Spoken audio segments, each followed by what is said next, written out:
गुस्ताखाना खाकों के मामले पर पाकिस्तान का शदीद रद्द-ए-अमल। वज़ीर ख़ारजा के मुताबिक फ्रांस के सफ़ीर को आज दफ्तर ख़ारजा तलब कर लिया गया। शाह महमूद कुरैशी कहते हैं इस्लाम के खिलाफ नफरत को हवा दी जा रही है, इस पर पाबंदी लगनी चाहिए। OIC इजलास में करारदाद पेश करने का भी ऐलान। इससे पहले वज़ीर आज़म इमरान खान की भी फ्रांसीसी सदर के इस्लाम मुखालिफ बयानात की शदीद मज़म्मत। कहा फ्रांसीसी सदर की जानिब से मामलात हल करने की बजाय मज़ीद पोलराइजेशन और एहसास महरूमी पैदा करने की कोशिश की गई।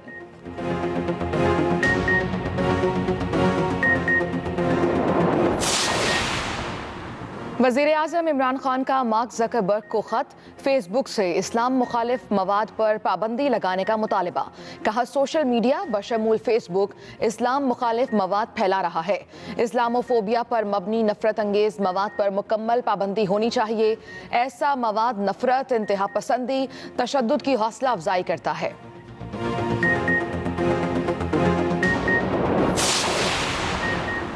फ्रांसीसी सदर की इस्लाम मुखालिफ तकरीर और गुस्ताखाना खाकों की अशात पर कई ममालिक में एहतजाजी मुजाहरे। फ़लस्तीन, शाम और लीबिया में लोग सड़कों पर निकल आए। उर्दन की जानिब से भी फ्रांसीसी सदर के बयान की शदीद मजम्मत। खलीजी मुल्कों में फ्रांसीसी अशिया के बाइकॉट की मुहिम ने जोर पकड़ लिया।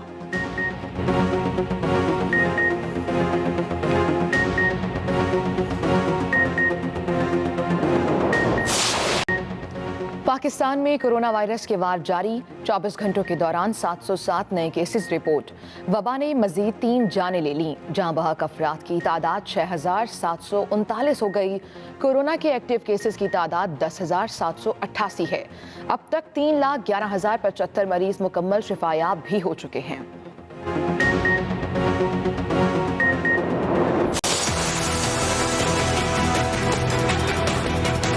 जस्टिस फाइज ईसा के खिलाफ जो रेफरेंस नाम निहाल विफाकी काबीना में मंजूर किया गया, लेकिन अदालत के फैसले के बाद आपके पास हुकूमत करने का अखलाकी जवाब भी नहीं रहा है।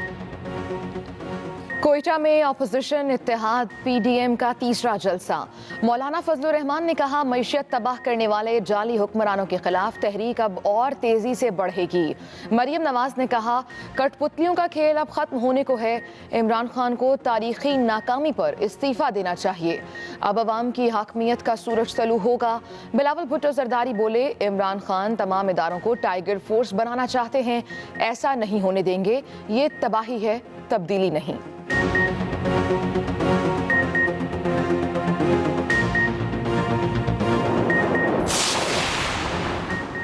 चेयरमैन नैब ने आज आला सतह का इजलास तलब कर लिया। जावेद इकबाल कहते हैं नैब बदउनवान अनासर को इंसाफ के कटहरे में लाने के लिए पुरअज़्म है। मफरूर और इश्तिहारी मुल्ज़िमान की गिरफ्तारी के लिए कानून के मुताबिक इक़दाम उठाए जाएं। बदउनवानों को इंसाफ के कटहरे में खड़ा किया जाएगा, जहां कानून अपना रास्ता खुद बनाएगा।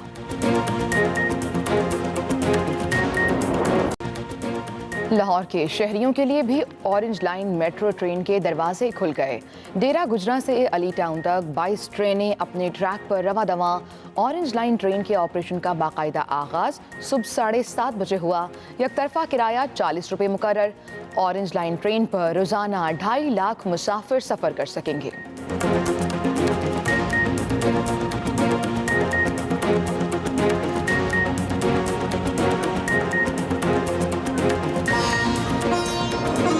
भी हम यकीनी तौर पे आपको मायूस नहीं करेंगे। इससे पहले कि हम देखें निकले तेरी तलाश में का बकिया हिस्सा, हमारे पास क्या है? हमारे पास ब्रेन ऑफ द ईयर 2020 हमें ज्वाइन करने वाले हैं। उनसे हम बहुत मजेदार गुफ्तगू करने वाले। We are really excited for that segment. लेकिन उससे पहले आप देखेंगे निकले तेरी तलाश में इसमें डालते हैं ना कुछ मिर्चें, वो क्या होती है? सॉस। सॉस कौन सा? Chilli sauce. Chilli sauce. Chilli sauce. Allah सब्र। तो तरसब वो जो रिज थी, वो जो मुसलसल साथ चल रही थी और हम चढ़ाई भी चढ़ रहे थे, तो उसके आगे एक जगह आई जहाँ पे वो मंजर सामने आया, जहाँ पे राकापोशी से दिरान और नीचे दोनों बड़े ग्लेशियर्स, राकापोशी के भी और उधर दिरान से आता हुआ भी, और उसके दरमियान में जो वो आइस वॉल है ह्यूज, इतना खूबसूरत मंजर और बर्फ ही बर्फ। और जब आपने वो पहली दफ़ा मंजर देखा तो कैसा लगा था आपको? सजीवान जाएंगे निकलेंगे कितों तक अच्छा वहाँ एक्चुअली इसरार भी तो बड़ा ड्रामा है ना। उसने एक ख़ास मुकाम पे जाके जहाँ पे मैं थका हुआ नेचुरली बहुत था, तो उसने कहा कि जी आप आंखें बंद करें। आंखें बंद करके मेरा हाथ थामा उन्होंने। अब मैंने कहा पता नहीं क्या करने वाले हैं। फिर उन्होंने कहा कि आंखें खोल दे।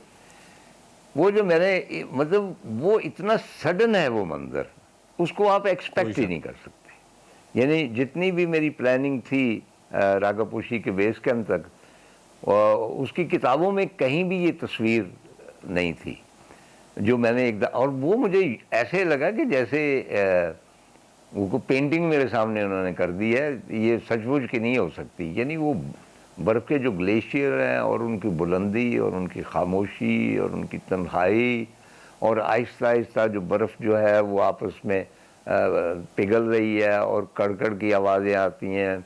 आपको पता है कि ग्लेशियर की जो दरारें हैं उनमें से बड़ी मज़ेदार आवाज़ें जो खौफनाक भी हो सकती हैं वो आती हैं। सुना जी आई वाज फ्लैबरगास्टेड। यानी मेरा अगर बस चलता तो मैं वहीं टेंट लगा देता। अच्छा, बताया ये गया कि जापानीज़ जब आते हैं और उनके लिए ये भी एक सरप्राइज़ होती है, जब इस मुकाम पे पहुंचते हैं तो वो सजदा रेज़ हो जाते हैं, क्योंकि जापानीज़ ज़्यादातर नेचर जो है उसकी ज़्यादा प्रस्तश करते हैं। और वो कहते हैं कि वहाँ बैठे वो बस पढ़ते रहते थे कुछ, और वो कहते थे हमने आगे नहीं जाना। इसी तरह जब वो वहाँ पे बेस कैंप पहुँचते हैं तो वो उसके साथ एक पहाड़ी है, वहाँ पे ऊपर जाके सारा दिन रागापोशी पे नज़रें जमाए बैठे हुए हैं, और वो किसी ज्ञान ध्यान में है। ये उनकी इबादत का हिस्सा है। जिस तरह हापा कुन है, हापा कुन का जो मतलब है वो कोई गधों की चरागाह है। उसके बाद तगाफरी में भी हमने बहुत सारे गधे हमारे सराउंडिंग में, पोर्टर्स के जो गधे फिर रहे थे, और फिर वो उनका कोई टाइमिंग नहीं थी कि वो किस टाइम, हर वक्त ही तकरीबन ये आवाज़ वहाँ पे गधों की आती रहती है। तो इसने आपको यकीनन डिस्टर्ब भी किया होगा और परेशान भी किया होगा गधों ने। अच्छा, ये सारा रोमांस अपनी जगह, तो मेरा ख्याल कुदरत की वजह से कि आप ज़्यादा रोमांटिक ना हो जाए, वहाँ पे गधों को छोड़ दिया गया। गधे ये होते हैं अपने, इनके जो हमारा सामान होता है ट्रैकर्स का वो लेके जाते हैं, उनको रात को खुले छोड़ देते।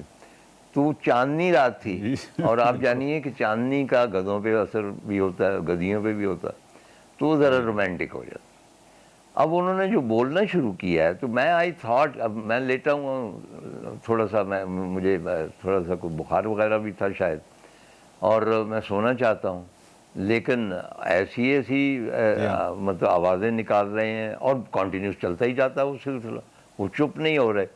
और एक मौका ऐसा आया जब वो नीम गनूदगी में, बेजारी में, मुझे बाकायदा ये लगा कि ये गधे जो हैं ये मुख्तलिफ रागों के एक्सपर्ट जी, लेकिन वो फैंटेसी जो होती, तो वो सबसे बड़ी डिस्टर्बेंस जो थी वो गधे थे।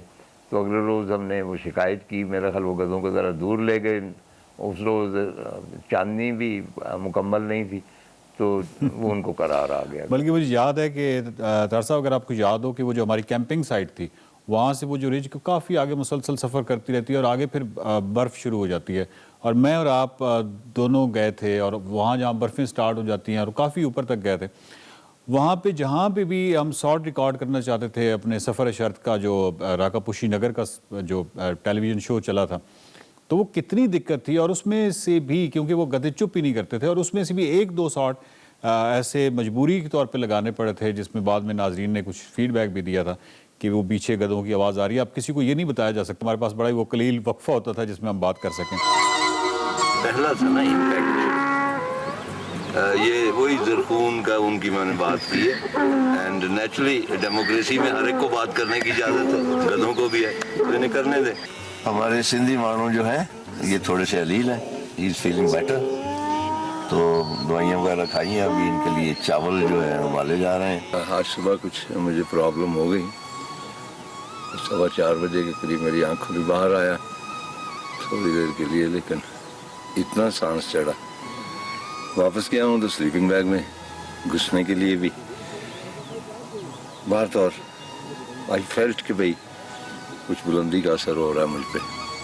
अब आप मायूस नहीं हुए जब हम राका पोशी के बेस कैंप तगाफरी पहुंचे तो जो सामने का मंजर है वो यकीनन बहुत बहुत दुनिया की शायद वो नायाब तरीन मनाजिर में से होगा, लेकिन राका पोशी का वो जिस तरह का व्यू राका पोशी व्यू पॉइंट से नजर आता है, जो जलाल या जो हैबत या जो ग्रैंडर जो नजर आता है वो वहाँ पे नहीं है। यानी राका पोशी बिल्कुल आप एक्सपेक्ट नहीं करते कि राका पोशी आपको इस तरह की नजर आएगी। तो राका पोशी ने कहीं आपको मायूस तो नहीं किया था इस इतने लंबे सफर के बाद?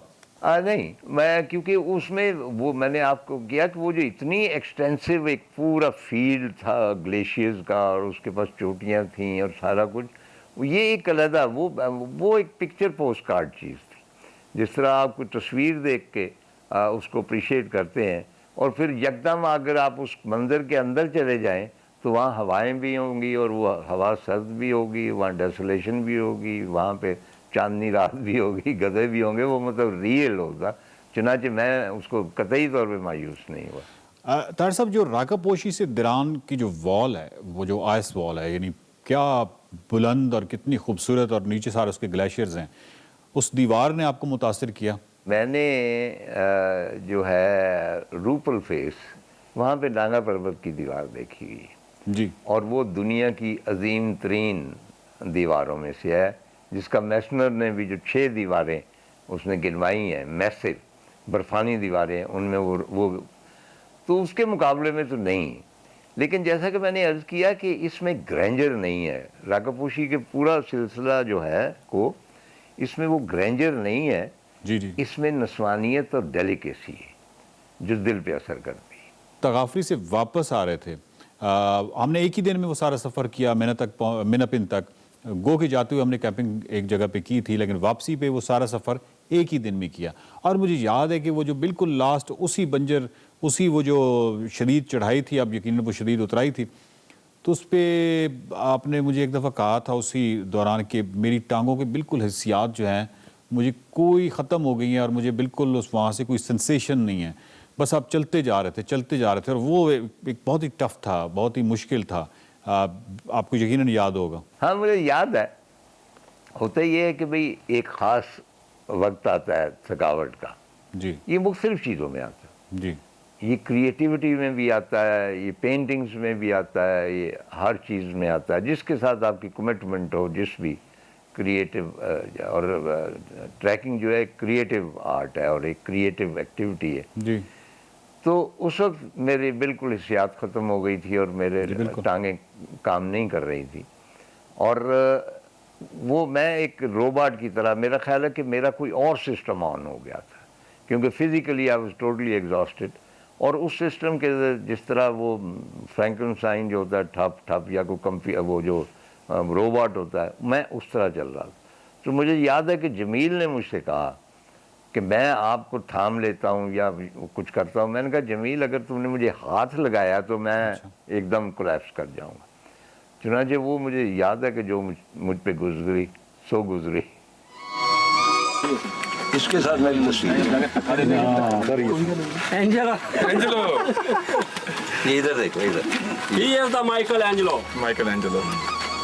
सर थोड़ा सा इनका बताएंगे आपके कैसे दोस्त हैं? ये मतलब है कि ये रौनक है इस दीरान रेस्ट हाउस की। जिस तरह एक मासूम बच्चे की तरह घूमते फिरते हैं, हर एक की तरफ देख के मुस्कुराते हैं, गोया खुशियाँ बांटते हैं। और इन्होंने एक टी शर्ट पहनी हुई है जिसके ऊपर लिखा हुआ है वुडवर्ड्स, ये ग्राइपट, ये बच्चे की तस्वीर है क्योंकि ये खुद भी एक बच्चा है।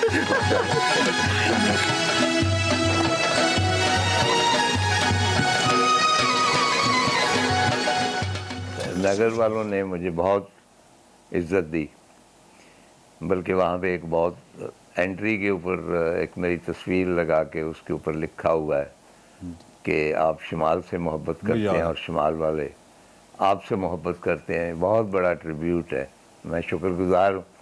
सिर्फ एक गुजारिश है कि ज़रा सा होता है किसी लैंडस्केप का तो चीज़ें ज्यों की त्यों नहीं रहती हैं। आपको उसी हिसाब से अपना दिल बड़ा करना चाहिए। आप किसी मुखासमत या मुकाबला करके आप आगे नहीं निकल सकते क्योंकि आपके पास जो कुछ है वो दूसरे के पास शायद ना हो, लेकिन दूसरे के पास भी कुछ ना कुछ है।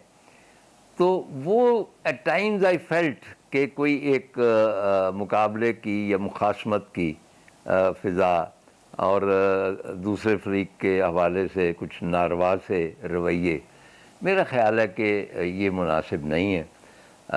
नगर इट्सल्फ मतलब है कि उसमें इतनी चाम है, इतनी ज़बरदस्त साइट्स हैं, ग्लेशियर्स हैं, झीलें हैं और इतने प्यारे लोग हैं।